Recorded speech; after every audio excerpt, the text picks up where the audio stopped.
Hello everyone, welcome to Education Rise. बच्चों, आज का अपना चैप्टर है जो अपनी सेकंड बुक है स्वतंत्र भारत में राजनीति, उसका 5वां चैप्टर अपन पढ़ेंगे, कांग्रेस प्रणाली, चुनौतियां और पुनर्स्थापना।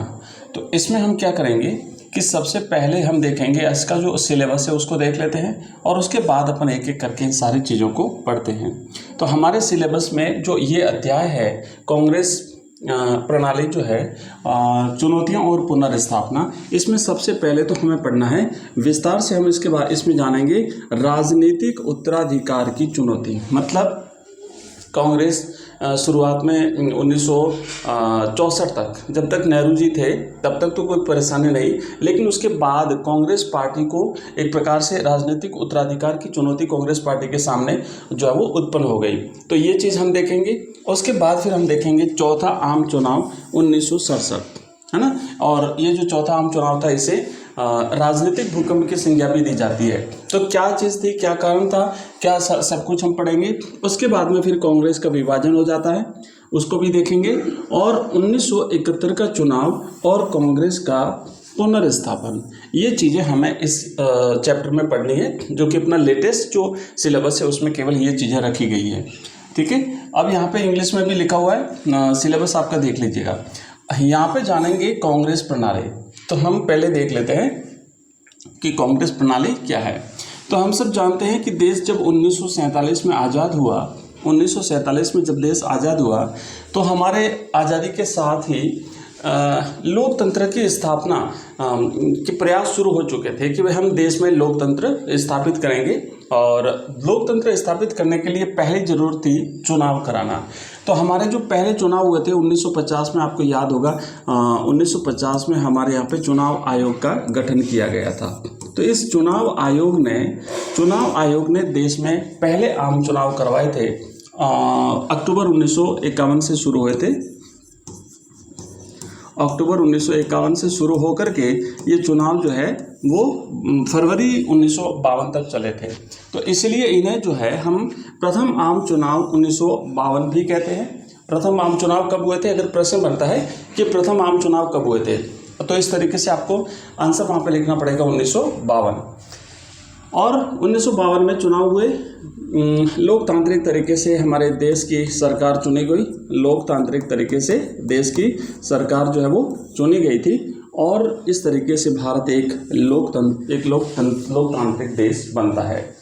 हमारे देश के पहले जो प्रधानमंत्री थे, आपको सबको याद है, पंडित नेहरू जी बने थे। पंडित नेहरू जी जो है वो देश के पहले प्रधानमंत्री बने थे। और जो अपने लौह पुरुष सरदार वल्लभ भाई पटेल, है ना, सरदार वल्लभ भाई पटेल जो हैं ये देश के पहले गृह मंत्री और उप प्रधानमंत्री बने थे। अब यहाँ पे क्या हुआ कि जब लोकतंत्र की स्थापना हुई तो हमारे यहाँ पर वैसे तो देखें तो एक दल की प्रधानता थी, कांग्रेस ही रहा था, क्योंकि आज़ादी का जो आंदोलन लड़ा गया था, है ना, उससे पहले से ही देश में एक ही पार्टी थी और उस एक ही पार्टी के अधीन संपूर्ण देशवासी जो है देश को आज़ाद कराने के लिए उसके साथ जुड़े हुए थे। तो देश जब आज़ाद हुआ तो उस समय भी जो है मुख्य रूप से तो एक ही पार्टी थी, कांग्रेस पार्टी, लेकिन व्यवस्था हमारे यहाँ पे बहुदलीय व्यवस्था थी। मतलब कई सारे दल हो सकते हैं, मना नहीं है, अपने अपने प्रयासों के हिसाब से दल बन सकते थे। तो यहाँ पर क्या हुआ कि अगर व्यवस्था पूछा जाए कि भाई भारत में कैसी व्यवस्था थी लोकतंत्र की, तो हमारे यहाँ पर बहुदलीय व्यवस्था थी। ये चीज़ आपको लिखनी पड़ेगी। भारत में आज़ादी के बाद से अब तक सत्ता में सबसे अधिक समय तक कांग्रेस जो है, कांग्रेस पार्टी ही रही थी। प्रथम 3 जो आम चुनाव हुए थे उसमें तो एक छत्र राज था कांग्रेस का। चौथे चुनाव में भी कांग्रेस ने 1967 में अपनी सरकार बना ली थी और बाद में भी बीच बीच में कांग्रेस की सरकार रही है। तो सबसे ज़्यादा समय तक कांग्रेस की सरकार रही थी और इतने समय तक सत्ता में रहने के कारण ही इसे हम कांग्रेस प्रणाली जो है वो के नाम से जानते हैं। तो इसे हम कांग्रेस प्रणाली के नाम से जानते हैं। तो आपको समझ में आ गया कांग्रेस प्रणाली क्या है। तो आज़ादी से लेकर के अभी तक के समय में सबसे ज़्यादा जो है वो सेंटर में कांग्रेस सरकार ने शासन किया, कांग्रेस पार्टी की सरकार रही थी, इसलिए इस सिस्टम को हमने कांग्रेस प्रणाली नाम दिया था। आगे बढ़ते हैं। नेक्स्ट हमारा दूसरा है पॉइंट वाइज सारी चीज़ें करेंगे ताकि हमारी चीज़ें एकदम क्लियर हो जाए। कांग्रेस के प्रभुत्व का कारण। तो इतने लंबे समय तक कांग्रेस जब सत्ता में रही तो आखिर कारण क्या थे कि कोई दूसरी पार्टी जो है वो कांग्रेस को टक्कर नहीं दे सकी या दूसरी पार्टी सत्ता में क्यों नहीं आ सकी, इसका कारण हम जानेंगे। तो पहली बात तो यही थी, मैंने आपको बताया कि आज़ादी के बाद से अब तक की सबसे पुरानी पार्टी और देश की सबसे बड़ी पार्टी थी। कारण क्या था कि आज़ादी के दौरान सभी भारतवासी एक ही इस पार्टी के नेतृत्व में जो है उन्होंने आज़ादी का जो है वो आंदोलन लड़ा था और सभी लोग इससे जुड़े हुए थे, पूरे भारतवासी इससे जुड़े हुए थे। धीरे धीरे बाद में जो है वो क्षेत्रीय दल उभरते गए, बाकी पार्टियां उभरी, लेकिन शुरुआत में तो यही एक पार्टी थी और पूरे भारतवासी इसी पार्टी के साथ जुड़े हुए थे। तो एक तो क्या हुआ कि यह सबसे पुरानी पार्टी थी और दूसरा ये था कि सबसे बड़ी पार्टी भी रही थी। सबसे मजबूत संगठन मजबूत रहा था, ठीक है। उस समय दूसरी जब पार्टियां ही नहीं थी, सारे लोग इसके साथ जुड़े हुए थे। नेक्स्ट देखें तो इसमें जवाहरलाल नेहरू, राजीव गांधी, इंदिरा गांधी जैसे लोकप्रिय और करिश्माई नेता जो है वो इसी पार्टी में शामिल थे। इस पार्टी के ये ऐसे नेता रहे थे। तो कुछ करिश्माई नेताओं का करिश्मा भी रहा और आज़ादी की विरासत हासिल थे। बिल्कुल, चूंकि आज़ादी की लड़ाई इस पार्टी के नेतृत्व में लड़ी गई थी तो ये भी एक इनका प्लस पॉइंट रहा था और इस पार्टी को सभी वर्गों का समर्थन भी था। चूँकि सभी लोग आज़ादी के आंदोलन में इस पार्टी के साथ थे तो ये कुछ ऐसे कारण थे कि कांग्रेस इतने लंबे समय तक सत्ता में रही। नेक्स्ट यहाँ पे देखेंगे, अब हम देखेंगे कि राजनीतिक उत्तराधिकार की चुनौती। ये हमारा पहला जो पॉइंट है सिलेबस में, राजनीतिक उत्तराधिकार की चुनौती। थोड़ा सा इसे समझिए क्या था ये चीज़ें और कब कब उत्पन्न हुई, कैसे इसका समाधान निकाला गया। तो बात करते हैं कि आज़ादी से लेकर के 1947 से लेकर के 1964 तक नेहरू जी जो है वो देश के प्रधानमंत्री रहे थे, लगातार देश के प्रधानमंत्री रहे, तो कोई समस्या नहीं थी। और 27 मई 1964 को पंडित नेहरू जी की मृत्यु हो गई और जैसे ही नेहरू जी की मृत्यु हुई तो एक गंभीर संकट जो है वो राजनीतिक संकट देश के सामने उत्पन्न हो गया। उनकी मृत्यु के बाद उनके राजनीतिक उत्तराधिकारी को लेकर के बहस तेज हो गई। लोग सोचने लगे कि भाई अब पता नहीं क्या कोई ऐसा नेता मिलेगा भी कि नहीं मिलेगा, कि नेहरू जी जैसे नेतृत्व देश को मिलेगा कि नहीं मिलेगा, या फिर इस सत्ता को कौन संभालेगा, देश बच पाएगा कि नहीं बच पाएगा, देश में लोकतंत्र रह पाएगा कि नहीं रह पाएगा, क्या पता भारत में भी जो है वो सैनिक शासन स्थापित हो जाए या फिर हमारा लोकतंत्र शायद देश इसे झेल नहीं पाए। तो ये कई सारी बातें जो है वो सामने आई थी। तो राजनीतिक उत्तराधिकारी का संकट पैदा हो गया कि अब आगे हम सत्ता किसको सौंपें। ऐसी आशंका होने लगी कि देश टूट जाएगा, देश में सेना का शासन आ जाएगा, देश में लोकतंत्र खत्म हो जाएगा, देश में अस्थिरता का खतरा मंडराने लगा। तो ये सारी चीज़ें जो है वो नेहरू जी की मृत्यु के साथ ही जो है वो दिखने लगी। उसके बाद हम क्या देखते हैं कि लाल बहादुर शास्त्री जी का शासनकाल। तो उस समय कांग्रेस, जब नेहरू जी का निधन हुआ था तो नेहरू जी के निधन के समय कांग्रेस पार्टी के जो अध्यक्ष थे वो थे के कामराज। अब के कामराज ने अपनी पार्टी के समस्त नेताओं को, सांसदों को इकट्ठा किया और के कामराज ने इन सबको इकट्ठा करके और विचार विमर्श किया, सलाह मशविरा किया कि भाई अब आगे हम क्या करें, किसको नेता चुनें और किसको हम देश का प्रधानमंत्री जो वो चुनें। तो सर्वसम्मति से लाल बहादुर शास्त्री को कांग्रेस संसदीय दल का निर्विरोध नेता चुना गया। तय किया कि भाई हम शास्त्री जी को देश का प्रधानमंत्री बनाएंगे। तो इस तरीके से लाल बहादुर शास्त्री जो है वो भारत के दूसरे प्रधानमंत्री बनते हैं। तो याद रखिएगा, दूसरे प्रधानमंत्री जो है शास्त्री जी कब बनते हैं, तो 1964 में देश के दूसरे प्रधानमंत्री बनते हैं लाल बहादुर शास्त्री। लेकिन थोड़ा सा इससे पहले सोचिए आप, 1962 में 1962 में जो है भारत और चीन का युद्ध हो चुका था, है ना। स्थिति पहले से ही काफ़ी खराब थी। तो भारत और चीन, क्योंकि चीन ने अचानक से भारत पर मित्रता के साथ ही दिखावा तो किया था कि भाई हम मित्र हैं, हिंदी चीनी भाई भाई, लेकिन भारत पर हमला कर दिया था। तो एक तो ये परेशानी थी। दूसरा क्या हुआ कि जैसे ही नेहरू जी की मृत्यु हुई तो जो विदेशी ताकतें थी, हमारे जो दुश्मन थे, उनको एक मौका मिल गया कि भाई अब भारत जो है, हम भारत को जीत लेंगे, अब भारत जो है हमारे आक्रमण झेल नहीं पाएगा। तो 64 में मृत्यु हुई और आपको याद होगा 1965 में पाकिस्तान ने भारत पर हमला कर दिया था, ठीक है। पाकिस्तान ने हमला कर दिया, लेकिन शास्त्री जी ने बड़ी ही कुशलता के साथ इस हमले को जो है वो असफल कर दिया, यानी कि भारत ने इसमें जीत प्राप्त करी, ठीक है। और जीत प्राप्त करी। और साथ ही साथ 1966 में जो है वो फिर ताशकंद का समझौता हुआ था, आपको याद होगा। ताशकंद जो कि वर्तमान में उज्बेकिस्तान में है, उस समय सोवियत संघ का हिस्सा था। तो यहाँ पर जो है वो होता है एक समझौता। कई सारी चीज़ें अपन आगे और भी पढ़ेंगे। तो भारत के दूसरे प्रधानमंत्री बने और शास्त्री जी, लाल बहादुर शास्त्री जी जो है भाई 1964 से 1966 तक देश के प्रधानमंत्री रहे। और 10 जनवरी 1966 को ताशकंद में शास्त्री जी का निधन हो गया। जो समझौता हुआ उस समझौते के दौरान ये वहाँ पे ताशकंद में थे और यहाँ पर इनका निधन हो जाता है। अब देखिए उस समय भारत कई सारी कठिन परिस्थितियों से गुजर रहा था और इसीलिए जो है ये जो 1960 का जो दशक है इसे आगे अपन पढ़ेंगे। 1960 का दशक जो है वो खतरनाक दशक के नाम से भी जाना जाता है। उसके कई सारे कारण हैं। तो उस समय भारत चीन युद्ध का नुकसान, आर्थिक संकट, सूखा, मानसून की असफलता और पाक से युद्ध जैसी घटनाओं से भारत गुजर रहा था। तो भारत चीन युद्ध 1962 में हम सबको पता हो चुका था। उसके बाद आर्थिक संकट देश के सामने, खाद्यान्न संकट उत्पन्न हो गया था क्योंकि एक तो सूखा हुआ पड़ा था, उस समय मानसून नहीं आया था, तो ये समस्या भी थी भारत के सामने। और उसी के साथ 1965 में एक बार फिर से भारत और पाकिस्तान का युद्ध भी हुआ था और भी कई सारे कारण थे। तो 1960 का जो दशक है ना, 1960 का जो ये दशक है, इस दशक को खतरनाक दशक के नाम से जाना जाता है। खतरनाक दशक किस दशक को कहा जाता है? तो याद रखिएगा 1960 का दशक खतरनाक दशक के नाम से जाना जाता है। अब बात करते हैं शास्त्री जी के शासनकाल के दौरान क्या क्या चुनौतियां आई, शास्त्री जी के शासनकाल के दौरान क्या क्या कठिन परिस्थितियों से देश को गुजरना पड़ा, इन सारी चीज़ों के बारे में हम जानेंगे। अब क्या हुआ कि शास्त्री जी जो है 1964 में देश के प्रधानमंत्री बनते हैं और 1964 से लेकर के 1966 तक 2 साल तक प्रधानमंत्री रहे।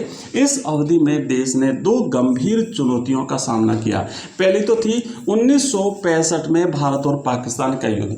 पाकिस्तान ने ये सोच करके कि नेहरू जी तो अब रहे नहीं हैं और शायद भारत अब इतना योग्य नहीं रहा है, हम इस पर हमला कर देते हैं, हम भारत को जीत लेते हैं। तो 1965 में इन्होंने क्या किया, भारत पर हमला कर दिया। लेकिन शास्त्री जी ने बड़ी कुशलता के साथ हमारे देश के वीर जवानों ने इसे असफल कर दिया। तो पहला तो ये था। और दूसरी जो गंभीर समस्या थी इस दौरान, शास्त्री जी के शासनकाल के दौरान, वो थी खाद्यान्न का संकट, क्योंकि मानसून उस समय बिल्कुल भी नहीं आया था, देश में पैदावार हो नहीं रही थी। इतने उस समय कृषि के उन्नत औजार, खाद बीज और ये सारी चीज़ें थी नहीं देश के सामने, तो वही एक संकट पैदा हो गया था। इन चुनौतियों से निपटने के लिए शास्त्री जी ने एक नारा दिया था, जय जवान जय किसान।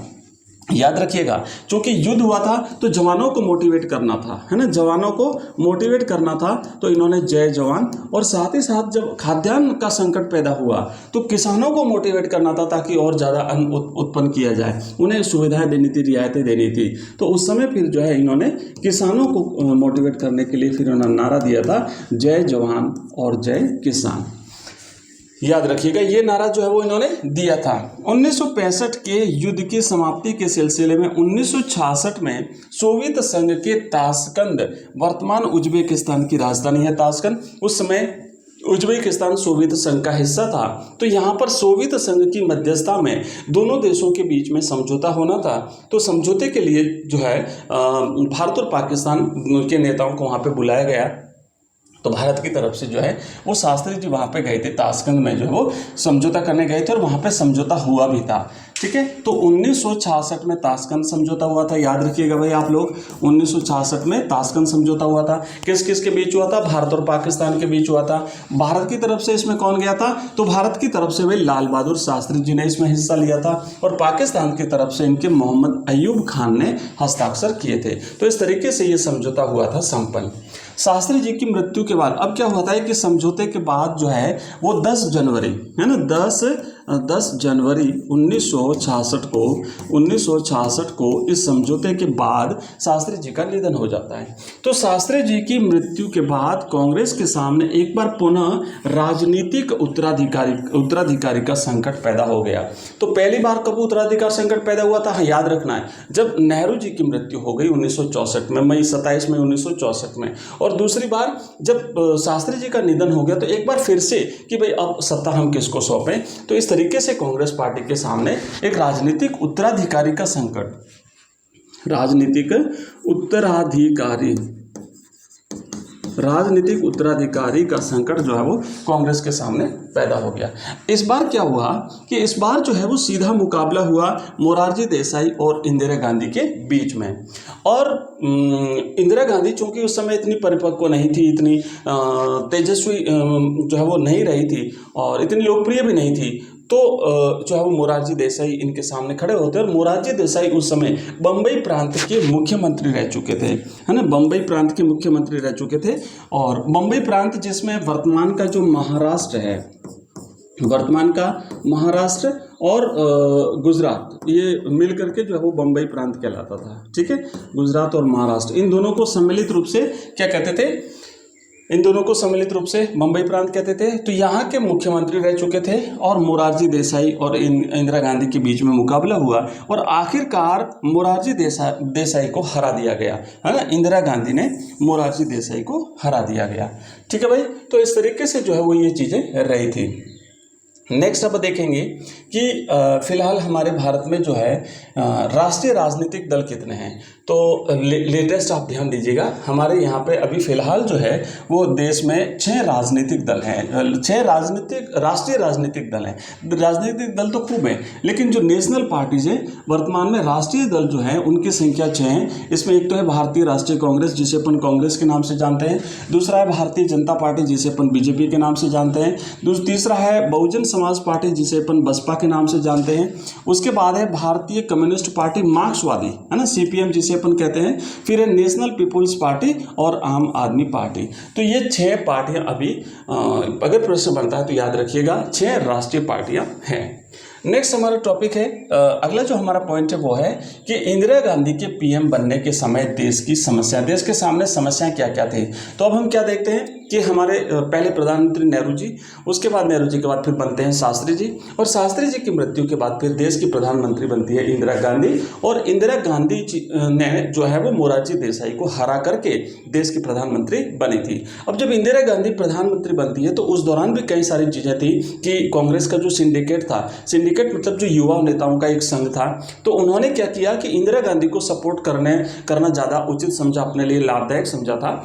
और इंदिरा गांधी जब प्रधानमंत्री बन जाती है तो बाद में स्थितियां फिर बदल जाती हैं, कई सारी चीज़ें, तो वो सारा अपन देखेंगे इसमें। लेकिन मैं आपको बता दूं बच्चों कि ये जो पॉलिटिकल साइंस का जो चैप्टर हम पढ़ रहे हैं, इस चैप्टर की कंप्लीट नोट्स में आपको, जैसे आपने देखा इस तरीके से हमने बना रखे हैं लेटेस्ट पैटर्न के अकॉर्डिंग। और ये कंप्लीट नोट्स और इसके वीडियोज़ और MCQs और PDF और क्वेश्चन आंसर्स और ऑनलाइन टेस्ट और लाइव क्लास, अगर सारी चीज़ें अगर आप एक साथ प्राप्त करना चाहते हैं तो आप हमारा ऐप डाउनलोड कर लीजिए बच्चों। एजुकेशन राइज नाम से हमारा ऐप है, एजुकेशन राइज, है ना। प्ले स्टोर पे आपको ये ऐप मिल जाएगा और साथ ही साथ इस वीडियो के डिस्क्रिप्शन में लिंक दिया हुआ, उस लिंक पर क्लिक करके आप इस ऐप को डाउनलोड करेंगे तो वहाँ पर आपको सारे सब्जेक्ट्स के कोर्स मिल जाएंगे। पॉलिटिकल साइंस का कोर्स आपको मिलेगा, साथ ही साथ हिस्ट्री का कोर्स आपको मिलेगा, हिंदी का कोर्स आपको मिलेगा, हिंदी साहित्य का कोर्स आपको मिलेगा, है ना, हिंदी लिटरेचर का कोर्स आपको मिलेगा, वहाँ पर इंग्लिश कंपलसरी का कोर्स आपको मिलेगा, जियोग्राफी का कोर्स आपको मिलेगा। ये सारे कोर्सेज, और इसकी फीस है मात्र 99 रुपये पूरे 1 साल की वैलिडिटी के साथ, है ना, 1 ईयर। ये पूरे 1 साल की फीस है हमारी, ओनली 99 रुपये में आप कंप्लीट कोर्स मिलेगा। एक कोर्स की फीस रहेगी और ये सारी चीज़ें हम आपको देंगे जो मैंने आपको बताई है इस कोर्स में मिलेगी। इसके अलावा हमारा एक नंबर है, आप नोट कर लीजिए, इस नंबर पर आप हमें मैसेज करेंगे तो आप हमारे व्हाट्सएप ग्रुप और हमारे टेलीग्राम चैनल के साथ जुड़ सकते हैं। और वहाँ पे जो ये जो PDF है, जो वीडियोस हम जिस दिन जारी करते हैं उसकी PDF आपको हम व्हाट्सएप ग्रुप और टेलीग्राम में शेयर करते हैं। तो हमारा नंबर है 9079622989। इस नंबर पे आप हमें मैसेज करेंगे तो वहाँ पे हमारे व्हाट्सएप की लिंक मिल जाएगी, हमारी बाकी जो लिंक है वो भी आपको मिल जाएगी और PDF आपको जो वो वहाँ पर मिल जाएगी। साथ ही साथ हमारी जो लाइव क्लास होती है उसका नोटिफिकेशन भी हम यहाँ पे देते हैं। ठीक है बच्चों, तो ये जो चैप्टर है ना, ये जो नेक्स्ट जो टॉपिक है, इसका जो शेष बचा हुआ भाग है, इसको अपन नेक्स्ट क्लास में पढ़ते हैं। बहुत ही जल्दी मिलते हैं नेक्स्ट क्लास में। लेकिन जाने से पहले मैं बता दूं कि वीडियो को एक बार लाइक जरूर कर दीजिएगा, बहुत मेहनत लगती है इसको बनाने में। मैं आपको सारे चैप्टर्स करवाऊंगा और साथ ही साथ इसे शेयर भी जरूर कर दीजिए अपने मित्रों के साथ, अपने दोस्तों के साथ, ताकि वो लोग भी इसका लाभ ले सकें। बोर्ड के एग्जाम प्रीलिम्स तक हम इसी तरीके से पढ़ेंगे, सारे क्वेश्चन आंसर्स करेंगे, बोर्ड में किस टाइप से प्रश्न पूछे जाते हैं वो सारी चीज़ें भी देखेंगे। मैं आपको बाकी जो चीज़ें हैं वो भी सारी क्लियर करवाऊंगा, टॉपिक वाइज अपन सारी चीज़ें क्लियर करेंगे। इसके अलावा अगर आपका कोई क्वेरी है, कोई कमेंट है, कोई कुछ भी पूछना चाहते हैं तो या तो आप मुझे इस नंबर पर मैसेज कर दीजिए, व्हाट्सएप और टेलीग्राम मैसेज कर दीजिए, या इस वीडियो के डिस्क्रिप्शन में आप मुझे कमेंट कर दीजिएगा। ठीक है, मिलते हैं बहुत ही जल्दी नेक्स्ट वीडियो में, तब तक के लिए बाय, थैंक यू, धन्यवाद।